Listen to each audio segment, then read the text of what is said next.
வணக்கம். ஜம் செய்திகளுக்காக தமிழ் மொழி. இந்திய நேரப்படி இரவு 8:30 மணி செய்திகள். முதலில் ஜம் தலைப்புச் செய்திகளை காணலாம். வர்த்தக கப்பல்களை தாக்குவது, ஹார்முஸ் ஜலசந்தி போன்ற சர்வதேச நீர்வழிகளை முடக்குவதை ஏற்றுக்கொள்ள முடியாது. மக்களவையில் பிரதமர் நரேந்திர மோடி உரை. அதிமுக கூட்டணியில் தொகுதி பங்கீடு கையெழுத்தானது. தமிழகத்தில் பாஜக 27 தொகுதிகளிலும், பாமக 18 தொகுதிகளிலும், அமமுக 11 தொகுதிகளிலும் போட்டியிடும் என அறிவிப்பு. சாத்தான்குளம் தந்தை மகன் கொலை வழக்கில் 9 காவலர்களும் குற்றவாளிகள். தண்டனை விவரம் வருகின்ற 30ஆம் தேதி அறிவிக்கப்படும் என தீர்ப்பளித்தார் நீதிபதி முத்துக்குமரன். கடந்த முறை மாநிலங்களவை பதவி வழங்கப்பட்டதை போன்று இம்முறை பதவி வழங்காததாலும் கேட்ட தொகுதிகள் ஒதுக்கப்படாததாலும் வருத்தத்தில் உள்ளார் ஜி.கே. வாசன். ஈரான் அணு உலைகள், எரிசக்தி உட்கட்டமைப்புகள் மீது 5 நாட்களுக்கு தாக்குதல் நடைபெறாது. அமெரிக்க அதிபர் டொனால்ட் ட்ரம்ப் அறிவிப்பு. இனி விரிவான செய்திகளை காணலாம். பொதுமக்கள் எரிசக்தி கட்டமைப்பு மீது நடத்தும் தாக்குதல்களுக்கு இந்தியா கடும் கண்டனம் தெரிவிக்கின்றது என்றும், வர்த்தக கப்பல்களை தாக்குவது, ஹார்முஸ் ஜலசந்தி போன்ற சர்வதேச நீர்வழிகளை முடக்குவது என்பதை ஏற்றுக்கொள்ள முடியாது என்றும் மக்களவையில் பிரதமர் நரேந்திர மோடி தெரிவித்தார். நாடாளுமன்ற பட்ஜெட் கூட்டத்தொடரின் 2ஆம் கட்ட அமர்வு நடைபெற்று வருகிறது. இதில் பிரதமர் நரேந்திர மோடி மக்களவையில் பேசினார். அப்போது மேற்காசிய மோதல் பற்றி தொடக்கத்திலிருந்தே நாம் ஆழ்ந்த கவலை தெரிவித்து வருகின்றோம் என்றும், மேற்காசியாவில் உள்ள தொடர்புடைய தலைவர்களிடம் தனிப்பட்ட முறையில் நான் பேசியிருக்கின்றேன் என்றும், பதற்றங்களை தணித்து போரை முடிவிற்கு கொண்டு வாருங்கள் என ஒவ்வொருவரையும் வலியுறுத்தி வருகின்றேன் என்றும் தெரிவித்தார். மேலும் பொதுமக்கள், எரிசக்தி மற்றும் போக்குவரத்து கட்டமைப்புகள் மீது நடத்தப்படும் தாக்குதல்களுக்கு இந்தியா கடும் கண்டனம் தெரிவிக்கிறது என்றும், வர்த்தக கப்பல்களை தாக்குவது, ஹார்முஸ் ஜலசந்தி போன்ற சர்வதேச நீர்வழிகளை முடக்குவது என்பதை ஏற்றுக்கொள்ள முடியாது என்றும் பிரதமர் நரேந்திர மோடி தெரிவித்தார். மேலும் அமெரிக்கா, இஸ்ரேல் நாடுகள் ஈரான் மீது கடந்த பிப்ரவரி 28ஆம் தேதி தாக்குதல் தொடுத்தன. இதனால் ஈரானில் பெண்கள், குழந்தைகள் என 1000த்திற்கும் மேற்பட்டோர் உயிரிழந்தனர். இதனால் மேற்காசிய பகுதியில் கடும் பதற்ற நிலை காணப்படுகின்றது. இதனைத் தொடர்ந்து ஈரான் நடத்தி வரும் பதிலடி தாக்குதல்களால் இஸ்ரேல், அமெரிக்கா மற்றும் அவற்றின் படைத்தளங்கள் அமைந்த வளைகுடா நாடுகள் பாதிக்கப்பட்டுள்ளன என்று பிரதமர் நரேந்திர மோடி மக்களவையில் பேசினார். அதிமுக கூட்டணியில் தொகுதி பங்கீடு கையெழுத்தான நிலையில் தமிழகத்தில் பாஜக 27 தொகுதிகளிலும், பாமக 18 தொகுதிகளிலும், அமமுக 11 தொகுதிகளிலும் போட்டியிடும் என அறிவிக்கப்பட்டது. தமிழகத்தில் ஏப்ரல் மாதம் 23ஆம் தேதி சட்டசபை தேர்தல் நடைபெறவுள்ள நிலையில் வேட்புமனு தாக்கல் வரும் 30ஆம் தேதி தொடங்க உள்ளது. இந்த நிலையில் தமிழக பாஜக மேலிட பொறுப்பாளர் பியூஷ் கோயல் இன்று சென்னை விமான நிலையம் வந்தபோது பாஜக தலைவர் நயினார் நாகேந்திரன், மத்திய இணையமைச்சர் எல். முருகன் உள்ளிட்டோர் வரவேற்றனர். இதைத் தொடர்ந்து அதிமுக தலைமை அலுவலகத்திற்கு அதிமுக பொதுச் செயலாளர் எடப்பாடி பழனிசாமி, மத்திய அமைச்சர் பியூஷ் கோயல், பாஜக மாநில தலைவர் நயினார் நாகேந்திரன், அமமுக பொதுச் செயலாளர் டிடிவி தினகரன், பாமக தலைவர் அன்புமணி ராமதாஸ் உள்ளிட்ட தேசிய ஜனநாயக கூட்டணி கட்சிகளின் தலைவர்கள் இன்று வருகை தந்தனர். அதனைத் தொடர்ந்து தேசிய ஜனநாயக கூட்டணியில் இடம்பெற்றுள்ள 3 முக்கிய கட்சிகளுக்கான தொகுதி பங்கீடு ஒப்பந்தம் கையெழுத்தானது. அதன்படி பாஜக 27 தொகுதிகளிலும், பாமக 18 தொகுதிகளிலும், அமமுக 11 தொகுதிகளிலும் போட்டியிட உள்ளதாக அறிவிக்கப்பட்டுள்ளது. தொடர்ந்து என்டிஏ கூட்டணியில் இடம்பெற்றுள்ள மற்ற சிறிய கட்சிகளுக்கு ஒதுக்கீடு செய்யப்பட்ட தொகுதிகள் தொடர்பான விவரங்கள் அடுத்தடுத்து வெளியாகும் என எதிர்பார்க்கப்படுகிறது. சாத்தான்குளம் தந்தை மகன் கொலை வழக்கில் காவல்துறை ஆய்வாளர் ஸ்ரீதர், துணை ஆய்வாளர்கள் ரகு கணேஷ், பாலகிருஷ்ணன் உட்பட 9 காவலர்களும் குற்றவாளிகள் என்றும், குற்றவாளிகளுக்கான தண்டனை விவரம் வருகின்ற 30ஆம் தேதி அறிவிக்கப்படும் என்றும் நீதிபதி முத்துக்குமரன் தீர்ப்பளித்தார். தூத்துக்குடி மாவட்டம் சாத்தான்குளத்தை சேர்ந்த வியாபாரி ஜெயராஜ், அவரது மகன் பென்னிக்ஸ் ஆகியோரை கடந்த 2020ஆம் ஆண்டில் காவல்துறையினர் தாக்கியதில் படுகாயமடைந்து அடுத்தடுத்து இருவரும் இறந்தனர். நாடு முழுவதும் பெரும் அதிர்ச்சியை ஏற்படுத்திய இந்த வழக்கு சிபிஐ வசம் ஒப்படைக்கப்பட்டது. இந்த சம்பவம் தொடர்பாக அப்போதைய காவல் நிலைய ஆய்வாளர் ஸ்ரீதர், துணை ஆய்வாளர்கள் ரகு கணேஷ், பாலகிருஷ்ணன் உட்பட 10 காவலர்கள் கைதாகி மதுரை மத்திய சிறையில் அடைக்கப்பட்டனர். அதில் பால்துரை என்பவர் 2020ஆம் ஆண்டு ஆகஸ்டில் கொரோனா தொற்று காரணமாக உயிரிழந்தார். இந்த வழக்கு மதுரை மாவட்ட 1வது கூடுதல் செஷன்ஸ் நீதிமன்றத்தில் விசாரிக்கப்பட்டு வந்தது. சம்பவம் நடந்தபோது சாத்தான்குளம் காவல் நிலையத்தில் பணியாற்றிய பெண் காவலர் ரேவதி, பியூலா, துணை ஆய்வாளர் ரவிச்சந்திரன் உள்ளிட்டோர் சாட்சியம் அளித்தனர். மொத்தம் 100க்கும் மேற்பட்ட சாட்சிகள் இந்த வழக்கில் சேர்க்கப்பட்டனர். கிட்டத்தட்ட 6 ஆண்டுகள் இந்த வழக்கு விசாரணை தொடர்ந்து நடைபெற்று வந்தது. கைதானவர்கள் தங்களுக்கு ஜாமீன் கோரி மாவட்ட நீதிமன்றம், உயர்நீதிமன்றம், உச்சநீதிமன்றம் ஆகியவற்றில் தாக்கல் செய்த மனுக்கள் அனைத்தும் தள்ளுபடி செய்யப்பட்டன. இந்த நிலையில் விசாரணை நிறைவடைந்ததை அடுத்து இந்த வழக்கின் தீர்ப்பை மதுரை மாவட்ட 1வது கூடுதல் செஷன்ஸ் நீதிமன்ற நீதிபதி முத்துக்குமரன் வாசித்தார். அப்போது தந்தை, மகன் இருவருக்கும் மரணத்தை விளைவிக்கும் காயங்கள் உடலில் இருந்துள்ளது என்றும், ஜெயராஜ் பென்னிக்ஸ் உடலில் இருந்த காயங்கள் இயற்கைக்கு மாறானது என்றும், காவல்துறையினரால் தான் அந்த காயங்கள் ஏற்பட்டது என ஊர்ஜிதமாகி உள்ளது என்றும், இதன் மூலம் இந்த வழக்கு கொலைதான் என்பதை இந்த நீதிமன்றம் உறுதி செய்கிறது என்றும் நீதிபதி முத்துக்குமரன் தெரிவித்தார். மேலும் காவல்துறை ஆய்வாளர் ஸ்ரீதர், துணை ஆய்வாளர்கள் ரகு கணேஷ், பாலகிருஷ்ணன் உட்பட 9 காவலர்களும் குற்றவாளிகள் என்றும், குற்றவாளிகளுக்கான தண்டனை விவரம் வருகின்ற 30ஆம் தேதி அறிவிக்கப்படும் என்றும் நீதிபதி முத்துக்குமரன் தெரிவித்துள்ளார். கடந்த முறை ஜி.கே. வாசனுக்கு மாநிலங்களவை பதவி தரப்பட்டது. இம்முறை அதுவும் இல்லாததாலும், கேட்ட தொகுதிகள் ஒதுக்கப்படாததாலும் தமிழ் மாநில காங்கிரஸ் தலைவர் ஜி.கே. வாசன் வருத்தத்தில் உள்ளார். திமுக கூட்டணியில் தொகுதி பங்கீடு இறுதிக்கட்டத்தை எட்டியுள்ளது. காங்கிரஸ், மதிமுக, இந்திய கம்யூனிஸ்ட், இந்திய யூனியன் முஸ்லீம் லீக் உள்ளிட்ட கட்சிகளுக்கு தொகுதி ஒதுக்கீடு செய்யப்பட்டுவிட்டது. இன்னும் விசிக, மார்க்சிஸ்ட் கம்யூனிஸ்ட் கட்சி, தேமுதிக கட்சிகளுக்குத்தான் தொகுதிகளை ஒதுக்க வேண்டியுள்ளது. அதிமுக தலைமையிலான தேசிய ஜனநாயக கூட்டணியில் பாஜக, பாமக, அமமுக, தமாக, புதிய நீதி கட்சி, இந்திய ஜனநாயக கட்சி, புரட்சி பாரதம் போன்ற கட்சிகள் இடம்பெற்றுள்ளன. இந்நிலையில் தொகுதி பங்கீடு தொடர்பான பேச்சை அதிமுக இன்று அதிகாரப்பூர்வமாக துவக்கியது. இதற்காக மத்திய அமைச்சரும் பாஜக தேர்தல் பொறுப்பாளருமான பியூஷ் கோயல் இன்று சென்னை வந்தார். தமிழக பாஜக தலைவர் நயினார் நாகேந்திரனுடன் சென்று இன்று மதியம் பழனிசாமியை சந்தித்து பேசினார்.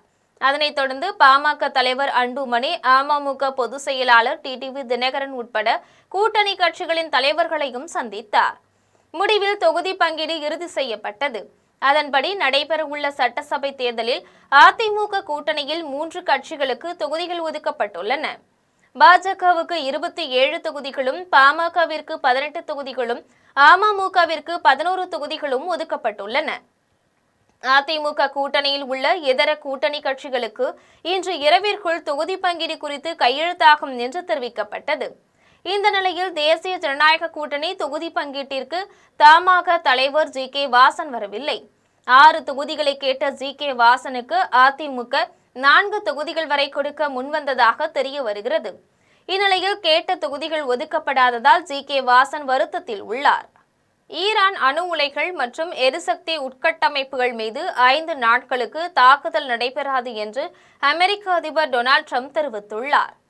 மேற்காசிய மோதலின் ஒரு பகுதியாக ஈரான் நாட்டை அமெரிக்காவும் இஸ்ரேலும் கூட்டாக இணைந்து வான்வழியாக கடந்த பிப்ரவரி 28ஆம் தேதி கடுமையாக தாக்கின. தொடர்ந்து நடந்த தாக்குதலில் பெண்கள், குழந்தைகள் என 1000த்திற்கும் மேற்பட்டோர் உயிரிழந்தனர். ஈரானும் பதிலுக்கு அமெரிக்கா, இஸ்ரேல் மற்றும் அதன் தளங்கள் அமைத்த பகுதிகள் மீது கடுமையாக தாக்குதல் நடத்தி வருகிறது. போரை முடிவிற்கு கொண்டுவர இந்தியா, சீனா, ரஷ்யா உள்ளிட்ட நாடுகளும், ஐநா, உலக சுகாதார அமைப்பு போன்ற சர்வதேச அமைப்புகளும் வலியுறுத்தி வருகின்றன. ஆனால் 3 வாரங்களுக்கும் மேலாக மோதல் நடைபெற்று வருகின்றது. இந்நிலையில் அமெரிக்க ஜனாதிபதி ட்ரம்ப் அவருடைய ட்ரூத் சோஷியல் வலைதள பதிவில் செய்தி வெளியிட்டுள்ளார்.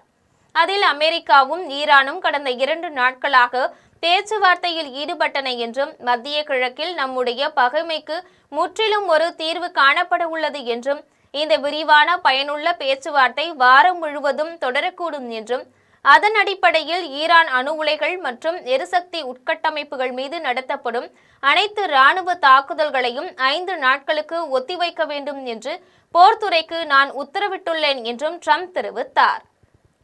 மேலும் நடந்து வரும் கூட்டங்கள் மற்றும் கலந்துரையாடல்களுக்கு கிடைத்த வெற்றியின் அடிப்படையில் இந்த நடவடிக்கை எடுக்கப்படுகின்றது எனவும் அமெரிக்க அதிபர் டொனால்ட் ட்ரம்ப் தெரிவித்துள்ளார். புதுச்சேரி இந்தியா கூட்டணியில் தொகுதி உடன்பாட்டில் ஒற்றுமை இல்லாமல் உள்ள நிலையில் இவர்கள் ஆட்சிக்கு வந்தால் மக்களுக்கு என்ன நல்லது செய்வார்கள் என்று புதுச்சேரி மாநில அமைச்சர் நமச்சிவாயம் விமர்சித்துள்ளார். புதுச்சேரி மாவட்டம் காரைக்கால் மாவட்ட பாஜக சார்பில் போட்டியிடும் திருநள்ளாறு, காரைக்கால் வடக்கு, காரைக்கால் தெற்கு என 3 தொகுதிகளுக்கான வேட்பாளர்கள் புதுச்சேரி உள்துறை அமைச்சர் நமச்சிவாயம் முன்னிலையில் தங்களது வேட்புமனுவை தாக்கல் செய்தனர். இதனைத் தொடர்ந்து புதுச்சேரி மாநில அமைச்சர் நமச்சிவாயம் செய்தியாளர்களை சந்தித்து பேசினார். அப்போது புதுச்சேரியில் மத்திய மாநில அரசின் சாதனைகளை முன்னிறுத்தி தேர்தலை சந்திப்போம் எனவும் மக்களின் ஆதரவு எங்களுக்கு மிக பிரகாசமாக உள்ளது என்றும் தெரிவித்தார். மேலும் புதுச்சேரி இந்தியா கூட்டணியில் தொகுதி உடன்பாட்டில் ஒற்றுமையில்லாமல் உள்ள நிலையில் இவர்கள் ஆட்சிக்கு வந்தால் மக்களுக்கு என்ன நல்லது செய்வார்கள் என கேள்வி எழுப்பிய அவர் இந்திய கூட்டணியை மக்கள் ஆதரிக்க மாட்டார்கள் என்றும் தெரிவித்தார். மேலும் புதுச்சேரிக்கு மாநில அந்தஸ்து தொடர்பாக முதலமைச்சர் ரெங்கசாமி பிரதமருக்கு கோரிக்கை விடுத்துள்ளதாகவும் தேர்தலுக்கு பிறகு முடிவு எடுக்கப்படும் எனவும் தெரிவித்தார். மேலும் யாரையும் நம்பியும் பாஜக இல்லை, யார் கட்சியை விட்டு போனாலும் கவலை இல்லை என்றும் புதுவையில் லட்சிய ஜனநாயக கூட்டணியை தாமரை சின்னத்தில் போட்டியிட இதுவரை வலியுறுத்தவில்லை எனவும் அமைச்சர் நமச்சிவாயம் தெரிவித்தார். அது மாதிரி கட்சியின் நடவடிக்கை, கட்சியினுடைய சட்டதிட்டங்களுக்கு மீறி ஒரு நிலைப்பாடை அந்தந்த கட்சியினுடைய நிர்வாகிகள் எடுத்தார்கள்னா அதற்குரிய நடவடிக்கை கட்சி எடுக்கும். முன்னாள் அமைச்சர் அவர் கட்சியிலிருந்து கட்சி பொறுப்பு ரிசைன் பண்ணிட்டார். தூத்துக்குடியில் நடைபெற்ற மறைந்த ஆர் நல்லக்கண்ணுவின் படத்திறப்பு விழாவில் மகளிர் உரிமைத்துறை அமைச்சர் பி. கீதா சீவன் கலந்து கொண்டு ஆர் நல்லக்கண்ணு உருவப்படத்தை திறந்து வைத்தார். மறைந்த மாபெரும் பொது உடைமை தலைவர் ஆர் நல்லக்கண்ணு படத்திறப்பு விழா தூத்துக்குடியில் நடைபெற்றது. விழாவிற்கு தமிழ்நாடு காங்கிரஸ் கமிட்டி தலைமை செயற்குழு உறுப்பினர் முரளிதரன் தலைமை தாங்கினார். காங்கிரஸ் கமிட்டி துணைத் தலைவர் ABCV சண்முகம் ஏற்புரை வழங்கினார். விழாவில் நல்லக்கண்ணு குடும்பத்தினர் பங்கேற்றனர். விழாவில் தமிழக சமூக நலன் மற்றும் மகளிர் உரிமைத்துறை அமைச்சர் பி. கீதா சிவன் கலந்து கொண்டு ஆர் நல்லக்கண்ணு திருவுருவ படத்தை திறந்து வைத்து சிறப்புரையாற்றினார். அப்போது ஐயா நல்லக்கண்ணுவின் எளிமை, நேர்மை, சமரசமற்ற போராட்ட குணம் ஆகியவை இன்றைய இளைஞர்களுக்கும் பொது வாழ்வில் இருப்பவர்களுக்கும் ஒரு பாடமாக இருக்கும் என்றும் தகைசால் தமிழர் விருதுடன் கிடைத்த ரூபாய் 10 லட்சத்தை அரசிற்கே திருப்பியளித்த மாபெரும் மனிதர் என்றும் அவரின் கொள்கை பிடிப்பை இளைய தலைமுறைக்கு கொண்டு சேர்க்க வேண்டும் என்றும் தெரிவித்தார். மேலும் தமிழகத்தில் நடைபெற உள்ள சட்டமன்ற தேர்தல் பாசிசத்திற்கும் மதசார்பற்ற முற்போக்கு கூட்டணிக்கும் இடையிலான ஒரு போர் என்றும் தமிழக உரிமைகளை மீட்டெடுக்க இந்த தேர்தலில் நாம் அனைத்து தொகுதிகளிலும் வெற்றி பெற்றே ஆக வேண்டும் என்றும் தமிழகத்தின் உரிமைகளை மீட்டெடுக்கவும் தமிழ் மொழியை காக்கவும் வரும் தேர்தலில் தூத்துக்குடி உட்பட அனைத்து தொகுதிகளிலும் நமது கூட்டணி மகத்தான வெற்றி பெற கடுமையாக உழைக்க வேண்டும் என்றும் அமைச்சர் பி. கீதா சிவன் தெரிவித்தார். நிகழ்ச்சியில் முன்னாள் சட்டமன்ற உறுப்பினர் டேனியல் ராஜ், மாநகர திமுக செயலாளர் ஆனந்தசேகரன் மற்றும் மதசார்பற்ற முற்போக்கு கூட்டணியை சேர்ந்த இந்திய கம்யூனிஸ்ட், மார்க்சிஸ்ட் கம்யூனிஸ்ட், மதிமுக, விசிக, சமக, தவாக உள்ளிட்ட பல்வேறு கட்சிகளின் நிர்வாகிகள், மாமன்ற உறுப்பினர்கள் உட்பட பலர் கலந்து கொண்டனர். சுங்கச்சாவடி கட்டணத்தை உயர்த்தினால் ஏப்ரல் 1ஆம் தேதி சுங்கச்சாவடிகளை முற்றுகையிடப் போவதாக மதுரவாயலில் தமிழ்நாடு மணல் லாரி உரிமையாளர் சங்கங்களின் கூட்டமைப்பு தலைவர் யுவராஜ் தெரிவித்தார். தமிழகத்தில் நடக்கும் பெரும்பாலான சாலை விபத்துகள் மற்றும் உயிரிழப்புகளுக்கு தேசிய நெடுஞ்சாலைகளின் இடையில் இருக்கும் தடுப்பு சுவர் உயரம் குறைவாக இருப்பதால்தான் வாகனங்கள் எதிர் திசையில் சென்று விபத்து ஏற்படுத்தி அதிக அளவில் உயிரிழப்பு ஏற்படுவதாகவும் தடுப்பு சுவரின் உயரத்தை அதிகரிக்க வேண்டும் என நெடுஞ்சாலைத்துறை அதிகாரிகளை சந்தித்து பலமுறை மனு அளித்தும் இதுவரை நடவடிக்கை எடுக்காத தேசிய நெடுஞ்சாலைத்துறை திட்ட இயக்குநர் மீது வழக்கு பதிவு செய்து நடவடிக்கை எடுக்க வேண்டும் என தமிழ்நாடு மணல் லாரி உரிமையாளர் சங்கங்களின் கூட்டமைப்பு தலைவர் யுவராஜ் என்பவர் மதுரவாயல் காவல் நிலையத்தில் புகார் மனு ஒன்றை அளிக்க வந்தார். அப்போது புகாரை காவல்துறையினர் வாங்க மறுத்த நிலையில் இதுகுறித்து புகார் மனுவை காவல் நிலைய அலுவலகத்திற்கு தபால் மற்றும் இமெயில் மூலம் அனுப்பப்பட்டது. இதையடுத்து தமிழ்நாடு மணல் லாரி உரிமையாளர் சங்கங்களின் கூட்டமைப்பு தலைவர் யுவராஜ் செய்தியாளர்களை சந்தித்து பேசினார். அப்போது சமீபத்தில் நடந்த விபத்துகளில் தடுப்பு சுவரின் உயரம் குறைவாக இருந்ததால் வாகனங்கள் சாலையின் எதிர் திசையில் சென்று மோதி அதிக அளவில் விபத்து ஏற்படுத்தி உயிரிழப்புகள் அதிக அளவில் நடப்பதாகவும் இதுகுறித்து பலமுறை மனு அளித்தும் கடமையை செய்ய தவறிய நெடுஞ்சாலைத்துறை திட்ட இயக்குநர் மீது வழக்கு பதிவு செய்து நடவடிக்கை எடுக்க வேண்டும் என்றும் தெரிவித்தார். மேலும் சுங்கச்சாவடிகளில் கட்டணங்கள் மேலும் உயர்த்தப்படுவதாக அறிவுறுத்தியுள்ளனர். அதனை உயர்த்தக்கூடாது எனவும், மீறி உயர்த்தப்பட்டால் ஏப்ரல் 1ஆம் தேதி சுங்கச்சாவடிகளை முற்றுகையிட்டு போராட்டத்தில் ஈடுபட போவதாகவும் கூட்டமைப்பு தலைவர் யுவராஜ் தெரிவித்தார். தடுக்கணும்னா தேசிய நெடுஞ்சாலையில நேஷனல் ஹைவேல சென்ட்ரல் மீடியாவை உயர்த்தினாதான் அப்பாவிகள் உயிரிழப்பை தடுக்க முடியும். நாளைக்கு உங்களுக்கு நடக்கலாம், எனக்கு நடக்கலாம், யாருக்குள்ள நடக்கலாம். அப்பாவி எந்த தவறு செய்யாதவை இந்த பக்கம் இருக்கிறதாவது டயர் வெடிச்சிச்சுலாம், தூங்கிட்டான்லாம், இல்ல வாகனம் பழுத அடிச்சு அவருக்கு ஹார்ட் அட்டாக் வந்துச்சுல. ஆனா எதிர் திசையில வரவங்க எந்த தவறு செய்யாதவங்க உயிரிழப்பதை ஏற்படுவதை தடுக்க வேண்டும் என்பதுதான் இந்த காவல் நிலையத்துல கம்ப்ளைண்ட். சென்னை கோயம்பேட்டில் உள்ள தேமுதிக தலைமை அலுவலகத்தில் நடைபெற்ற கூட்டத்தில் இன்னும் ஓரிரு நாட்களில் தேமுதிகவிற்கு எத்தனை இடங்கள் ஒதுக்கப்படும் என்பது உறுதியாகிவிடும் என்று தேமுதிக பொதுச் செயலாளர் பிரேமலதா விஜயகாந்த் தெரிவித்தார். சென்னை கோயம்பேட்டில் உள்ள தேமுதிக தலைமை அலுவலகத்தில் அக்கட்சியின் மாவட்ட செயலாளர்கள் பங்கேற்ற கூட்டம் பொதுச் செயலாளர் பிரேமலதா விஜயகாந்த் தலைமையில் நடைபெற்றது. கூட்டத்தை தொடர்ந்து பிரேமலதா விஜயகாந்த் செய்தியாளர்களை சந்தித்து பேசினார். அப்போது சட்டமன்ற தேர்தலில் எவ்வாறு பணியாற்றுவது, எந்தெந்த தொகுதிகளை தேர்வு செய்வது என்பதை குறித்து மாவட்ட செயலாளர்களுடன் ஆலோசனை செய்ததாகவும், இன்னும் ஓரிரு நாட்களில் தேமுதிகவிற்கு எத்தனை இடங்கள் ஒதுக்கப்படும் என்பது உறுதியாகிவிடும் எனவும், அதன் பின்னர் முழு விவரத்தை தெரிவிப்பதாகவும் தெரிவித்தார். மேலும் தேமுதிக பேரம் பேசும் கட்சி, பெட்டி வாங்கும் கட்சி என விமர்சனங்களை வைப்பவர்கள் முதலில் அவர்கள் ஒழுங்கானவர்களா என பார்க்க வேண்டும் என்றும், 5% வாக்குகள் மட்டும் இருப்பதாக தேமுதிக பற்றி கூறும் நபர்கள் எதற்காக தேமுதிக பற்றி பேசுகிறார்கள் என்றும் கேள்வி எழுப்பினார். மேலும் விஜயகாந்த் கட்சி ஆரம்பித்த காலத்திலிருந்து தேமுதிக சந்திக்காத வெற்றியும் இல்லை, விமர்சனமும் இல்லை எனவும், போற்றுவார் போற்றட்டும், தூற்றுவோர் தூற்றட்டும், குறைக்கும் நாய்கள் குறைக்கத்தான் செய்யும் எனவும் பிரேமலதா விஜயகாந்த் கடுமையாக சாடினார். உரிய ஆவணங்களின்றி பட்டாசு தயாரிப்பதற்கான மூலப்பொருட்களை வாங்க சென்ற பட்டாசு தொழிலாளியிடம் ரூபாய் 1 லட்சத்தை தேர்தல் பறக்கும் படையினர் பறிமுதல் செய்தனர். விருதுநகர் மாவட்டம் சாத்தூரில் 15க்கும் மேற்பட்ட தேர்தல் பறக்கும் படை குழுவினர் ஆங்காங்கே வாகன சோதனையில் ஈடுபட்டு வருகின்றனர். இந்நிலையில் சாத்தூர் தாயில்பட்டி சாலையில் தேர்தல் பறக்கும் படையில் வாகன சோதனையில் ஈடுபட்டிருந்த போது அவ்வழியாக வந்த பட்டாசு தொழிற்சாலை சரக்கு வாகனத்தை நிறுத்தி வாகன சோதனை செய்த போது வாகனத்தை ஓட்டி வந்த ஓட்டுநர் கருப்பசாமி என்பவரிடம் ரூபாய் 1 லட்சம் இருப்பது கண்டுபிடிக்கப்பட்டது. இதனையடுத்து அவரிடம் விசாரணை நடத்தியதில் சாத்தூரில் இருந்து வெம்பக்கோட்டையில் பட்டாசு மூலப்பொருட்கள் வாங்க சென்றதாக தெரிவித்தார். அதனைத் தொடர்ந்து உரிய ஆவணமின்றி கொண்டு வந்த ரூபாய் 1 லட்சத்தை தேர்தல் பறக்கும் படையினர் பறிமுதல் செய்து தேர்தல் அலுவலர் வடிவேலிடம் ஒப்படைத்தனர். இதேபோன்று தொழிலாளர்களிடம் பணத்தை பறிமுதல் செய்யும் நடவடிக்கை தொடர்ந்து நடைபெற்று வருவதாக பட்டாசு தொழிலாளர்கள் வேதனை தெரிவிக்கின்றனர். உதகை அருகே பிக்கப் வாகனத்தில் கேரட் லோடு ஏற்றும் தொழில் செய்து வந்த சூர்யாவை காரை ஏற்றி கொலை செய்த நபர்களுக்கு தண்டனை வழங்க வேண்டும் என வலியுறுத்தி உறவினர்கள் மற்றும் பொதுமக்கள் மாவட்ட ஆட்சியர் அலுவலகத்தை முற்றுகையிட்டு போராட்டத்தில் ஈடுபட்டனர். நீலகிரி மாவட்டம் உதகை அடுத்த விசி காலனி பகுதியில் வசித்து வரும் சூர்யா என்பவர் பிக்கப் வாகனத்தில் கேரட் லோடு ஏற்றும் தொழில் செய்து வருகிறார். இதே பகுதியை சேர்ந்த ஜார்ஜ், பரத், பிரவீன் ஆகியோரும் பிக்கப் வாகனத்தில் கேரட் லோடு ஏற்றும் தொழில் செய்து வருகின்றனர். இந்நிலையில் கேரட் லோடு ஏற்றுவதில் ஏற்பட்ட தகராறில் சூர்யாவை ஜார்ஜ், பிரவீன், பரத் ஆகியோர் சூழ்ந்து கொண்டு சண்டையிட்டனர். பிரச்சனை முற்றிய நிலையில் சூர்யாவை இரும்பு கம்பியால் தாக்கியதுடன் சாலையில் நிற்க வைத்து காரை வேகமாக ஓட்டி சூர்யாவை கொலை செய்ய முயற்சித்தனர். இதில் படுகாயமடைந்த சூர்யா தனியார் மருத்துவமனையில் சிகிச்சைக்காக அனுமதிக்கப்பட்டார். அங்கு கோமாவில் இருந்த சூர்யா நேற்று சிகிச்சை பலனின்றி உயிரிழந்தார்.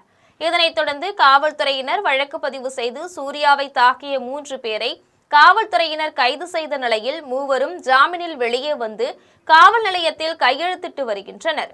இந்நிலையில் தங்கள் பகுதியை சேர்ந்த சூர்யா இறப்பதற்கு காரணமான 3 பேரையும் மீண்டும் கைது செய்து தண்டனை வழங்க வேண்டும் என கூறி பொதுமக்கள் மற்றும் உறவினர்கள் என 100க்கும் மேற்பட்டோர் மாவட்ட ஆட்சியர் அலுவலகத்தை முற்றுகையிட்டு போராட்டத்தில் ஈடுபட்டனர். கடலூர் மாவட்டம் சிதம்பரம் அரசு காமராஜர் மருத்துவமனைக்கு குடிநீர் சுத்திகரிப்பு இயந்திரம் வழங்கும் நிகழ்ச்சி நடைபெற்றது. கடலூர் மாவட்டம் சிதம்பரத்தில் அமைந்துள்ள காமராஜர் அரசு மருத்துவமனையில் பொதுமக்களின் பயன்பாட்டிற்காக ரூபாய் 26,000 மதிப்பிலான குடிநீர் சுத்திகரிப்பு இயந்திரத்தை சமூக ஆர்வலரும் அண்ணாமலை பல்கலைக்கழக பேராசிரியருமான TSS ஞானகுமார் அரசு மருத்துவமனை தலைமை மருத்துவர் லட்சுமியிடம் வழங்கினார். நிகழ்ச்சியில் மருத்துவர் சரவணன், காது மூக்கு தொண்டை நிபுணர் கண்காணிப்பாளர் பிரசில்லா, கீதா, கார்த்திக் ராஜா, மருத்துவர்கள், செவிலியர்கள் உள்ளிட்டோர் கலந்து கொண்டனர். ஓமலூர் அடுத்த சிக்கம்பட்டி ஊராட்சியில் செயல்படும் தொடக்கப்பள்ளியில் உலக தண்ணீர் தினம் வானிலை தினத்தை முன்னிட்டு மரக்கன்றுகள் நட்டு வைக்கப்பட்டு மாணவர்களுக்கு விழிப்புணர்வு ஏற்படுத்தப்பட்டது. உலக தண்ணீர் தினம் மற்றும் உலக வானிலை தினத்தை முன்னிட்டு சேலம் மாவட்டம் ஓமலூர் அடுத்த சிக்கம்பட்டி ஊராட்சியில் செயல்படும் HIM நிதியுதவி தொடக்கப்பள்ளி வளாகத்தில் மரக்கன்றுகள் நடும் விழா நடைபெற்றது. பள்ளியின் செயலாளர் சபாநாயகம் மற்றும் பெற்றோர் ஆசிரியர் கழக தலைவர் வாசுதேவன் ஆகியோர் பள்ளி பசுமை திட்டத்தின் கீழ் மிகுந்த பயன் தரக்கூடிய நாட்டு வேம்பு, புளிய மரம், மாமரக்கன்று உள்ளிட்ட 250க்கும் மேற்பட்ட மரக்கன்றுகளை பள்ளி வளாகத்தில் நட்டு வைத்து விழாவை தொடங்கி வைத்தனர். மரக்கன்றுகளை மகாத்மா காந்தி தேசிய ஊரக வேலை உறுதி திட்டத்தின் கீழ் பராமரிக்கப்பட உள்ளதாக தெரிவிக்கப்பட்டது. விழாவில் பள்ளியின் செயலாளர் சபாநாயகம் பேசினார். அப்போது மரங்களின் அவசியம், தண்ணீரின் முக்கியத்துவம் மற்றும் சுற்றுச்சூழல் பாதுகாப்பின் தேவை குறித்து மாணவ மாணவிகளும் எடுத்துரைத்து விழிப்புணர்வு ஏற்படுத்தினார். பெற்றோர் ஆசிரியர் கழக தலைவர் வாசுதேவன் பேசும்போது மாணவர்கள் தங்களது வீடுகள், பள்ளிகள் மற்றும் பொது இடங்களில் மரக்கன்றுகளை நட்டு வைத்து அவற்றை தொடர்ந்து பராமரிக்க வேண்டும் என கேட்டுக்கொண்டார். இதில் ஆசிரியர்கள் மற்றும் மாணவ மாணவிகள் கலந்து கொண்டனர். தமிழகத்தில் காத்தாடி விடுவதற்கு தடை விதிக்கப்பட்டுள்ள நிலையில் மாஞ்சா நூலால் கட்டப்பட்ட காத்தாடி விடப்பட்டதில் இருசக்கர வாகனத்தில் சென்ற இருவர் படுகாயமடைந்த நிலையில் காத்தாடி விட்ட நபரை வானகரம் காவல்துறையினர் கைது செய்தனர். சென்னை கொடுங்கையூர் பகுதியைச் சேர்ந்த வழக்கறிஞர் முகமது ரஷீத் என்பவர் தனது அண்ணனுடன் இருசக்கர வாகனத்தில் மதுரவாயல் தாம்பரம் பைபாஸ் சாலையில் மேம்பாலத்தில் சென்றபோது திடீரென்று முகத்தில் காத்தாடி விட பயன்படுத்தும் மாஞ்சா நூல் முகத்தில் பட்டதால் நிலை தடுமாறி கீழே விழுந்து இருவரும் பலத்த காயமடைந்தனர். உடனே சாலையில் சென்ற இருசக்கர வாகன ஓட்டுநர்கள் இருவரையும் மீட்டு 108 ஆம்புலன்ஸ் மூலம் கீழ்ப்பாக்கம் அரசு மருத்துவமனைக்கு அனுப்பி வைத்தனர். அங்கு சிகிச்சை பெற்ற பின்னர் இருவரும் வீட்டிற்கு திரும்பினர். அதன் பின்னர் மதுரவாயல் காவல் நிலையத்தில் வழக்கறிஞர் முகமது ரஷீத் அளித்த புகாரின் பேரில் காவல்துறையினர் வழக்கு பதிவு செய்து மாஞ்சா நூலில் கட்டிய பட்டம் விட்ட வானகரம் சக்தி நகர் பகுதியைச் சேர்ந்த பிரைன் அந்தோனி என்பவரை வானகரம் காவல்துறையினர் கைது செய்தனர். மேலும் தமிழகத்தில் காத்தாடி விட பயன்படுத்தும் மாஞ்சா நூல் பட்டு அடிக்கடி விபத்துகள் ஏற்படுவதால் தமிழகத்தில் காத்தாடி விடுவதற்கு தடை விதிக்கப்பட்ட நிலையில் தற்போது மீண்டும் காத்தாடி விடுபவர்களின் எண்ணிக்கை அதிகரிக்க தொடங்கியுள்ளதால் சட்டவிரோதமாக காத்தாடி விற்பவர்கள் மற்றும் காத்தாடி விடுபவர்கள் மீது நடவடிக்கை எடுக்க வேண்டும் என பொதுமக்கள் மற்றும் சமூக ஆர்வலர்கள் கோரிக்கை விடுத்துள்ளனர். தென்காசியில் 100% வாக்குப்பதிவு செய்ய வேண்டும் என்பதை வலியுறுத்தி புதிய பேருந்து நிலையம் முன்பு நடைபெற்ற கையெழுத்து இயக்கத்தை மாவட்ட ஆட்சியர் கமல் கிஷோர் தொடங்கி வைத்தார். தமிழகத்தில் ஏப்ரல் 23ஆம் தேதி சட்டமன்ற தேர்தல் நடைபெறுவதை முன்னிட்டு தமிழகம் முழுவதும் தேர்தலுக்கான பணிகள் மும்முரமாக நடைபெற்று வருகிறது. மேலும் மக்கள் எவ்வித அச்சமுமின்றி வாக்களிக்க வேண்டும், 100% வாக்குப்பதிவு செய்ய வேண்டும் என்பதை வலியுறுத்தும் விதமாக பல்வேறு விழிப்புணர்வு நிகழ்ச்சிகள் நடைபெற்று வருகிறது. அந்த வகையில் தென்காசி புதிய பேருந்து நிலையம் முன்பு 100% வாக்குப்பதிவு செய்ய வேண்டும் என்பதை வலியுறுத்தும் விதமாக கையெழுத்து இயக்கம் நடைபெற்றது. கையெழுத்து இயக்கத்திற்கு மாவட்ட ஆட்சியர் கமல் கிஷோர் தலைமையேற்று கையெழுத்து இட்டு இயக்கத்தை தொடங்கி வைத்தார். முன்னதாக ஜாதி, மதம், இனம் வேறுபாடின்றியும் எவ்வித அச்சமும் இன்றியும் அனைவரும் தேர்தலில் வாக்களிக்க வேண்டும் என விழிப்புணர்வு நிகழ்ச்சியில் கலந்து கொண்டவர்கள் தேர்தல் உறுதிமொழி ஏற்றனர். காரியாபட்டி அடுத்த ஆவியூர் பேருந்து நிறுத்தத்தில் இறங்கிய நபரிடமிருந்து ரூபாய் 30,31,000 தேர்தல் பறக்கும் படையினர் பறிமுதல் செய்து திருச்சுழி சட்டமன்ற தொகுதி தேர்தல் அலுவலர் சாந்தியிடம் ஒப்படைத்தனர். விருதுநகர் மாவட்டம் திருச்சுழி சட்டமன்ற தொகுதியில் சட்டமன்ற தேர்தலை முன்னிட்டு பறக்கும் படை அதிகாரிகள் மற்றும் நிலையான கண்காணிப்பு குழு அதிகாரிகள் வாக்காளர்களுக்கு கொடுப்பதற்காக பணம் மற்றும் பரிசு பொருட்கள் கொண்டு செல்லப்படுகின்றதா என தீவிர வாகன சோதனையில் ஈடுபட்டு வருகின்றனர். இந்நிலையில் காரியாபட்டி அருகே ஆவியூர் பகுதியில் ஆனந்த் பாபு தலைமையில் நிலையான கண்காணிப்பு குழு அதிகாரிகள் தீவிர வாகன சோதனையில் ஈடுபட்டனர். அப்போது மதுரையிலிருந்து அருப்புக்கோட்டை செல்லும் தனியார் பேருந்தில் பணம் கொண்டு செல்லப்படுவதாக கிடைத்த ரகசிய தகவலின்படி ஆவியூர் பேருந்து நிறுத்தத்தில் பேருந்து பயணிகளிடம் தேர்தல் அதிகாரிகள் சோதனை நடத்தினர். அப்போது மதுரையிலிருந்து அருப்புக்கோட்டை நோக்கி சென்ற தனியார் பேருந்திலிருந்து இறங்கிய ஆவியூர் கிராமத்தை சேர்ந்த முத்து என்பவர் வைத்திருந்த 2 கட்டை பைகளில் அதிகாரிகள் சோதனை செய்தனர். அதில் உரிய ஆவணங்கள் இல்லாமல் கட்டுக்கட்டாக ரூபாய் 30,31,000 ரூபாய் இருப்பது தெரிய வந்தது. அப்போது மதுரையில் நிலம் விற்ற பணம் என முத்து கூறினாலும் பணத்திற்கு உரிய ஆவணம் இல்லாத காரணத்தினால் அதிகாரிகள் பணத்தை பறிமுதல் செய்து திருச்சுழி வட்டாட்சியர் அலுவலகத்திற்கு கொண்டு சென்று திருச்சுழி சட்டமன்ற தொகுதி தேர்தல் அலுவலர் சாந்தியிடம் ஒப்படைத்தனர். மேலும் பறிமுதல் செய்யப்பட்ட பணம் 10 லட்சத்திற்கும் அதிகமாக இருந்ததால் விருதுநகர் வருமான வரித்துறை அதிகாரிகளுக்கு தகவல் அளிக்கப்பட்டதன் பேரில் வருமான வரித்துறை அதிகாரிகள் திருச்சுழி வட்டாட்சியர் அலுவலகத்தில் முத்துவிடம் விசாரணை மேற்கொண்டனர். வளசரவாக்கத்தில் தனியார் நிறுவன ஊழியர் காரில் எடுத்து சென்ற ரூபாய் 4,23,000 தேர்தல் பறக்கும் படையினர் பறிமுதல் செய்தனர்.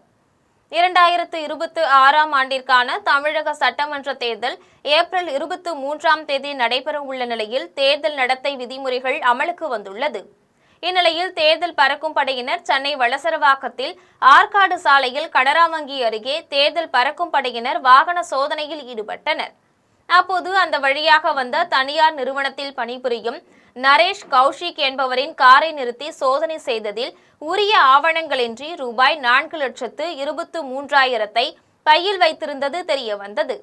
இதையடுத்து பறக்கும் படை அதிகாரிகள் பணத்தை பறிமுதல் செய்து மதுரவாயில் வட்டாட்சியர் அலுவலகத்தில் மதுரவாயில் தொகுதி தேர்தல் நடத்தும் அலுவலர் சதீஷ்குமாரிடம் ஒப்படைத்தனர். அதன் பின்னர் பணத்தை பூந்தமல்லியில் உள்ள அரசு கருவூலத்தில் தேர்தல் அலுவலர் சதீஷ்குமார் ஒப்படைத்தார். அப்போது பணத்திற்கான உரிய ஆவணத்தை காண்பித்து பணத்தை பெற்று செல்லுமாறு நரேஷ் கௌஷிக்கிற்கு தேர்தல் அதிகாரிகள் அறிவுறுத்தினர். அப்போது மதுரவாயில் வட்டாட்சியர் ஜெயக்குமார், அரசு அதிகாரிகள் மற்றும் காவல்துறையினர் உடனிருந்தனர். நாகர்கோவிலில் வீட்டின் பீரோவில் வைத்திருந்த 137 சவரன் தங்க நகைகள் களவு போனதால் வீட்டு வேலைக்காரர்களிடம் வடசேரி காவல்துறையினர் தீவிர விசாரணை நடத்தி வருகின்றனர். நாகர்கோவில் வடசேரி பகுதியை சேர்ந்த ஜெயசாந்தினி என்பவர் கணவரை இழந்துவிட்ட நிலையில் தனது தந்தையுடன் வீட்டில் வசித்து வந்தார். இந்நிலையில் ஜெயசாந்தினி தன்னுடைய கர்ப்பிணி மகள் சினேகாவை குளச்சலில் உள்ள தனியார் மருத்துவமனையில் சேர்த்து உடனிருந்து கவனித்து வந்தார். சில நாட்கள் இடைவெளிக்கு பின்னர் ஜெயசாந்தினி வீட்டிற்கு சென்று பார்த்தபோது வீட்டின் பீரோவில் இருந்த 137 சவரன் தங்க நகைகள் களவு போனதை கண்டு அதிர்ச்சி அடைந்தார். அதன் பின்னர் இதுகுறித்து ஜெயசாந்தினி வடசேரி காவல் நிலையத்தில் புகார் அளித்தார். புகாரின் பேரில் காவல்துறையினர் வழக்கு பதிவு செய்து வீட்டில் வேலை செய்த பெண்கள் உட்பட பலரிடமும் விசாரணை மேற்கொண்டனர். மேலும் அப்பகுதியில் உள்ள கேமரா பதிவுகளையும் ஆய்வு செய்து வருகின்றனர். கேரளா மாநிலம் சபரிமலை ஐயப்பன் திருக்கோவிலில் பங்குனி உத்திர திருவிழாவிற்காக கொடியேற்றம் நடைபெற்றது.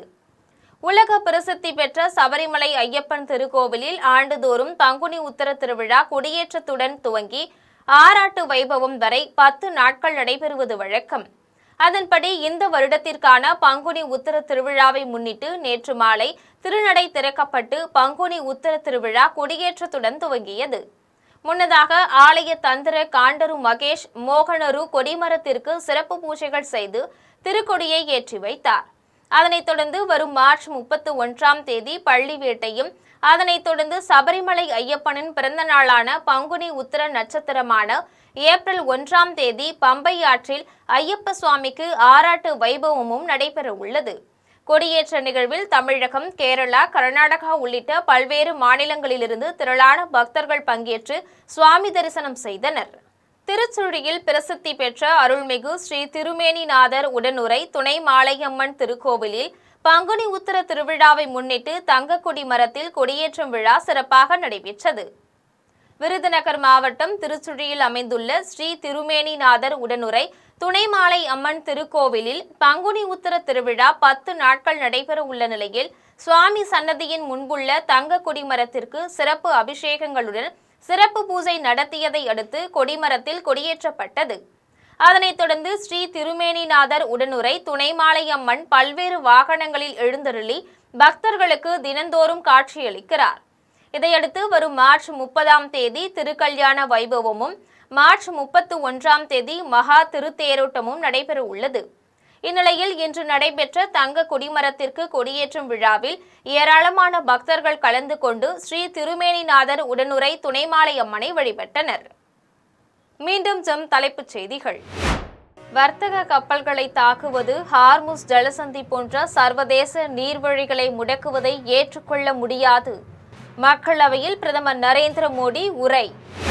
அதிமுக கூட்டணியில் தொகுதி பங்கீடு கையெழுத்தானது.